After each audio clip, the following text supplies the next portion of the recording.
What's up everyone, my name is Anthony Joshua Paras, but you can call me AP for short, and welcome back to another Battle Nations video. Now, I have been asked multiple times on where are all the farming locations for tier 1 resources, and let me tell you, I'm going to show you in today's video right now, guys. These spots have honestly helped me out a ton with just trying to get some missions done, unit promotions going faster, and just kind of save me time overall. First off, we'll actually be going to Green Burrow because this actually has a decent amount of spots for you to farm off of. Now, if you're looking for oil, this actually right here is going to be your best spot for oil. Going ahead and attacking this, you are met with one shock trooper. Literally the easiest fight of your life.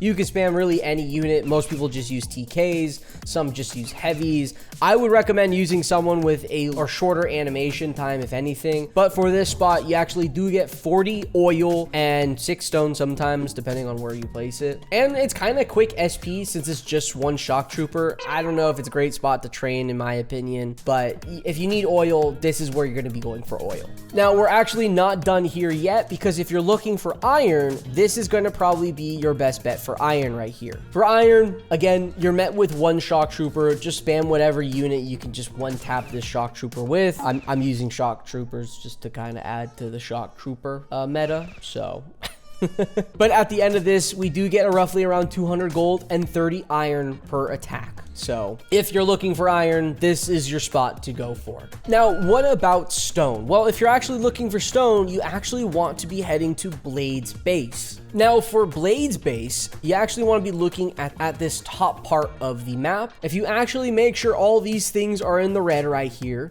with Blade's base, you do get 4 pretty strong units. I would recommend just spamming heavies or tank killers, if anything, and again, if you have more than rank 3 tank killers or rank 3 heavies, this is going to be pretty easy for you. It's not going to be too hard whatsoever. It's a bit of a longer grind since there's more units compared to Green Burrow. So for this encounter, we actually get 60 stone. Now, wood is pretty essential, especially definitely towards missions. You'll definitely find yourself running out of wood for the tire missions, for the mirror missions, and a whole lot of other stuff where they're asking you for about 2,000 wood per thing you have to train or just make, which is absolutely insane. But if you do have the raider farms unlocked, those missions are actually pretty damn easy. And I only say that because if you actually go to the top side of the raider farms and attack these Joshua trees, make sure you get the 4x4 of the Joshua trees all in the box, and you go ahead and attack that spot, you're going to be finding yourself drowning in wood. For this encounter, we're faced with 5 raider warriors and 1 cannoneer in the back. Again, if you're using heavies, this is going to be insanely easy for you. You're not going to have any problems whatsoever. I'm kind of just using shock troopers for the funny of it all. I also just kind of need to train these troops, so. But for this encounter, we get 120 wood per attack. And honestly, if you're using heavies, this is pretty fast. It was not that bad at all. The load screen times are fantastic. You're gonna have maxed out wood very, very quickly. This is actually a different time, different day, but I forgot about this resource. So if you're wondering where you can find coal, that is actually going to be at Saren's base. And I believe, I don't really farm for coal, but I believe this right here is the best area. You want to make sure you have the coal bin and the actual node itself. This is where you're probably going to get the most out of it. Looking at other locations, there's no coal bin next to this one. There's no coal node next to this one. So I think this is definitely going to be the best one for you. But for this formation, we do get 2 outcasters, 1 cannoneer, 1 boom boom, and 1 raider warrior. I've been told recently that if you have a fragment, this is actually probably the best place to farm them, but also it's one of the easier ways to just take them out. So this is not too hard of a encounter to take out and farm constantly if you need coal that badly. Personally, I haven't found myself needing coal that much, which is why I kind of forgot to record the coal one. So for that fight, we do get 700-ish gold. We get 8 stone and 5 wood. Now, again, this is not going to be the best place for your stone and wood. There's other locations for that, but coal, we do get 20 coal per fight.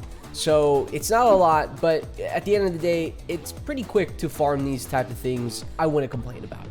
Oh, you thought the video was going to end here? See, here's the thing. I talked about tier 1 resources, but there's a spot where you can farm tier 2 resources. Now you're wondering where exactly is that and what exactly is the tier 2 resource? Well, it's lumber, and lumber is pretty important for upgrading some units, but then also upgrading a lot of your buildings. So we're actually going to be heading back to Greenboro because you do get tier 1 resources, but you also get tier 2 as well. And that is going to be right here. So for this one, you want to make sure the logging camp, the lumber mill, and the 2 stacks of logs are all in the attack radius. Attack radius.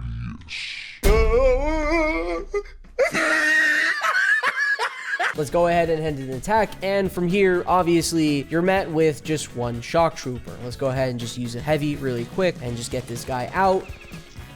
That's crazy. That's wow, okay. Killed my time, sure. And for this encounter, we actually get 50 wood and 30 lumber for 1 shock trooper. This is honestly a really fast way to farm for lumber, farm for wood. And if you really need those upgrades for buildings or unit promotions and just need tier 1 wood, tier 2 lumber, this is going to be your spot, hands down. And as of right now, that's kind of all the farming spots that we have at the moment. I am curious very much what happens if there's a level increase, what missions we actually get from that, and what new locations we get from there. But as of right now, these are the best spots to farm tier 1 and tier 2 resources. If you're in a crunch and you have time, this is exactly where you're going to be going. Guys, if you enjoyed the video, hit subscribe. I'm really trying for 1,000 subscribers this year. It would be fantastic when we can hit that. Leave a like, comment down below, and I'll see you guys in the next video.